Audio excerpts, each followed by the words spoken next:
Day 17, folks. So now what's happening is we're around in the corner here and we're getting close to the tree being done. Thank God.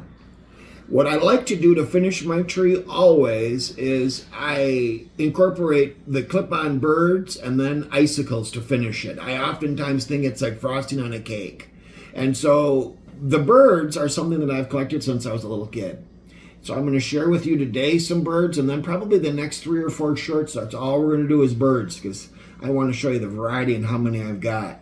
This first example is a little German bird, single clip, probably from the 20s, spun glass tail, nicely done. But you'll notice on this little bird, it's just a little bit of coloration here. There's no detail to the feathers and such because they've become popular. And so they've got to put them out and crank them out on a daily basis. So you notice on a little bit earlier example, now here's a little turn of the century example, little detail to the feathers, to the face, and just a better bird and an earlier bird. This is a nice example, and again, German right around 1920. This is a nifty one, unsilver, but he's got a little top knot there, which you want to go after that. The more unusual with these birds, the better. Common songbirds are good. Don't get me wrong on that one. I got to buy, I've got those by the pound.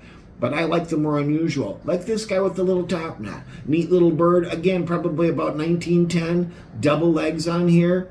This is an awful pretty bird here. Songbird, quite large.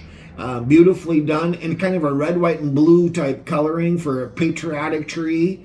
And I wanted to show you these birds. This is a little bit later, though it's a 2-legged example. It's got the paint and it's nicely done. And this is one of those that oftentimes people will come to me and they'll say, James, I got the bird, but it doesn't have a tail. And what you should do in that case scenario, very gently tip out, and 9 times out of 10 you've got a little spun glass tail inside. That's the thing with these Germans. When they did these initially, it was a wee bit of wax that they did to attach that tail, and over time, attics that are hot to cold, that wax disintegrates and the tail goes up inside, or you lose it altogether.